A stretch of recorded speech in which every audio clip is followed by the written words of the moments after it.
lumabas sa reports kanina na halos nag-guarantee ka na ng panalo against Mahindra. Nung gumising ka ngayon ba, naramdaman mo, teka, panindigan natin to, kaya natin to, ituloy-tuloy today? Sa akin gusto kong manalo yun. Gusto kong panindigan yun. Pero kailangan muna magtrabaho muna kami. Lahat kami kailangan magtrabaho mamaya. Dahil alam ko yung A-game ng Mahindra ilalabas nila din ngayon. So, wish ko lang naman yun para sa team, para sa akin, na gusto ko talaga manalo. Mark, speaking of, sinabi mo kanina kailangan nyo ang magtrabaho and yung makakatapat mo most likely si Aldrich Ramos sa Mahindra. Ano siya, kakaibang player sa stretch 4 siya, shooting from outside, no?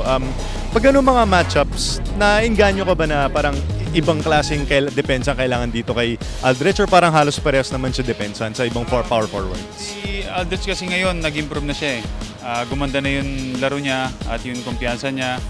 For me, hindi lang siguro ako. Kumbaga, yung 5 mamaya against Mahindra.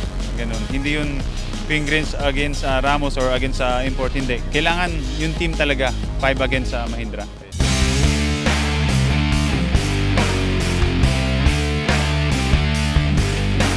Aldrich, last conference, nagkaroon kayo ng pagkakataon na pumasok din sa quarterfinals, no?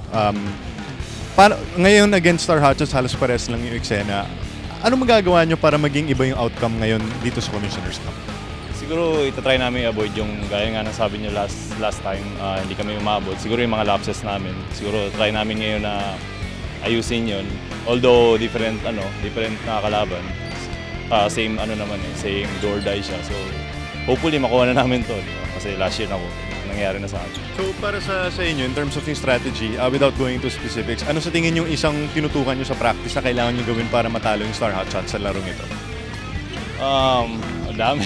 Siguro more on defense namin, tsaka yung end game namin. Last 2 games namin, ganun yung nangyari, di ba? Laging close game and then hindi na kami nakaka-execute yata or stop sa last 3 minutes for the past 2 games. Sana this game, kung dumikit man kami, makuha namin yung namin na gusto namin makuha.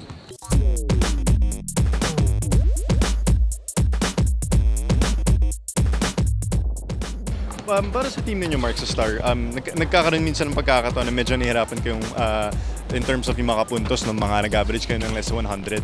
Pinag-usapan nyo ba na kailangan nyo rin mag-improve or parang mag-work as a team in order to score more points against Mahindra?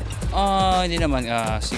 Sabi nga nila, parang number 11 yata sila, they allowing points nga, di ba? So parang sabi nga namin, hindi man yung sa offense namin, yung offense namin, sinasabi namin galing sa depensa namin.